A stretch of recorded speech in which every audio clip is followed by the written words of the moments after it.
Bonjour. Aujourd'hui, plutôt que de vous faire un article sur un sujet qui me parle, je me suis dit, je vais vous le faire en vidéo. Et donc, voilà, on y va, on y va. C'est parti.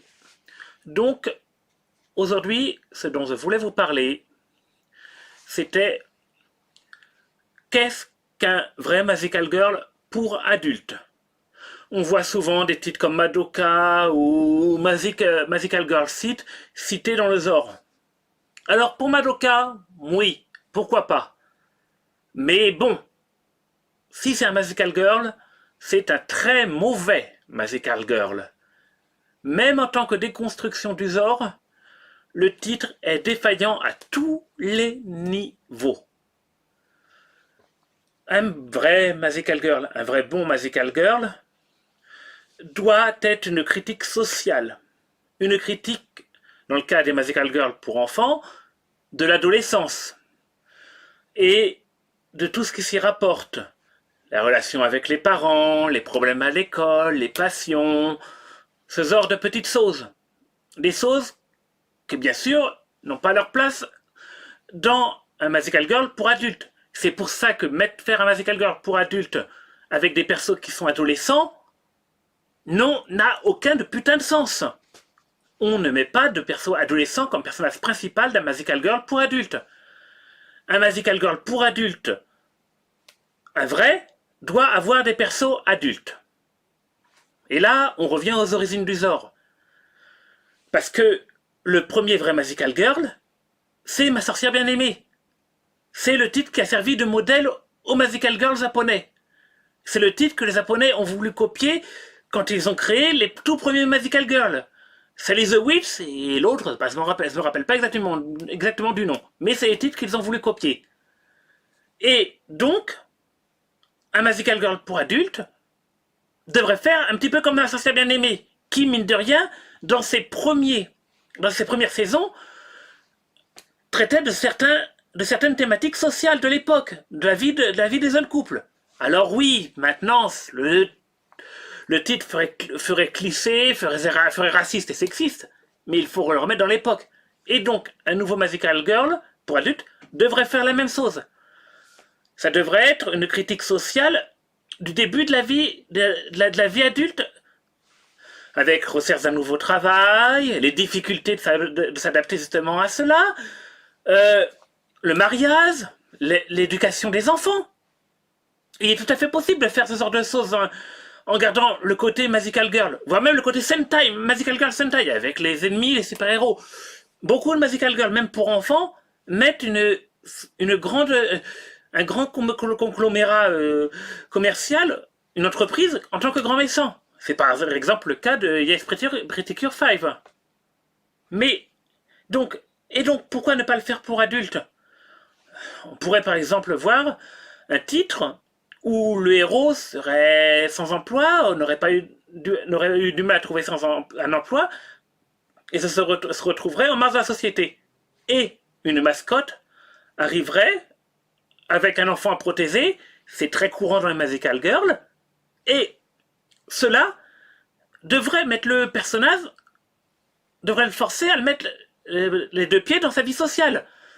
Car il devrait ainsi se retrouver à élever un enfant, et pour cela, trouver du travail, parce qu'il faut de l'argent, le mettre à l'école, ce qui devrait le mettre dans le social, vu qu'il devrait emmener son enfant à l'école, parler avec les parents d'élèves, parler avec les professeurs, et en même temps, et pour le protéger de ses ennemis qui seraient un conglomérat, il devrait sortir chez lui,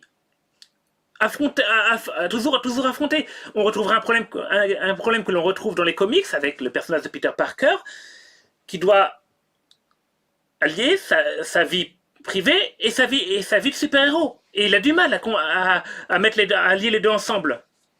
Et donc, on retrouverait. Alors oui, on me dira, c'est plus de super-héros que le Magical Girl. Mais le Magical Girl, le super-héros, c'est un peu la même chose. Les gens ont tendance à l'oublier. Et pourtant, c'est la même chose. D'ailleurs, certains blogs, comme celui de GameCube où je suis, où je vais vous poster la vidéo, ont ont une section qui regroupe les deux. Parce que oui, pour la communauté, c'est parfois la même chose. Et voilà. Donc, qu'est-ce que serait du Magical Girl pour adultes? Ce serait du super-héros qui aborderait le social. Avec des personnages féminins, bien sûr, parce que, ben voilà, Magical Girl, ça veut dire personnage féminin, automatiquement, c'est girl. Sinon, ben, c'est du Magical Boy. Et du Magical Boy, ça existe depuis les années 80. Les Chevaliers du Zodiac. C'est du Magical Boy. Et on peut même aller dans les années 60, parce que les comics américains, ceux qui ont un côté social, par exemple, les 4 Fantastiques, ou Spider-Man, et même dans une certaine mesure, ben, les X-Men, mais bon, c'est plus que du social, là, c'est... Si, c'est du social. Oui, il y a les X-Men aussi. Et ben, tout ça, c'est un peu du Magical Boy. Donc, oui, on revient à la base. Pourquoi s'embêter à tenter de faire des Magical Girls pour adultes qui n'en sont pas, avec des Madoka ou des Magical, ou encore pire des Magical Girl Seed, parce que Magical Girl Seed, ça n'a rien, mais rien du tout de Magical Girl, quand ben, ça existe. Et quand, en plus, pour le faire, ben, soyons francs, c'est pas si dur.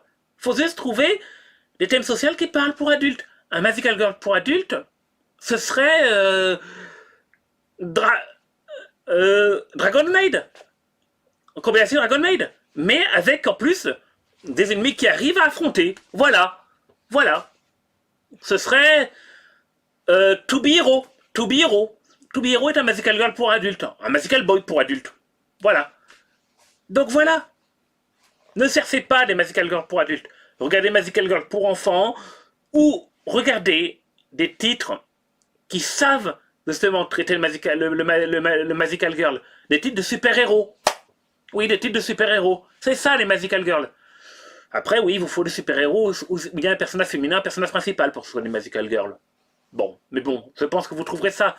Et si vous cherchez du Magical Girl, pour les raisons qui font que le Magical Girl c'est bien, bah de toute façon, que ce soit que le personnage soit masculin ou féminin, vous en aurez rien à faire.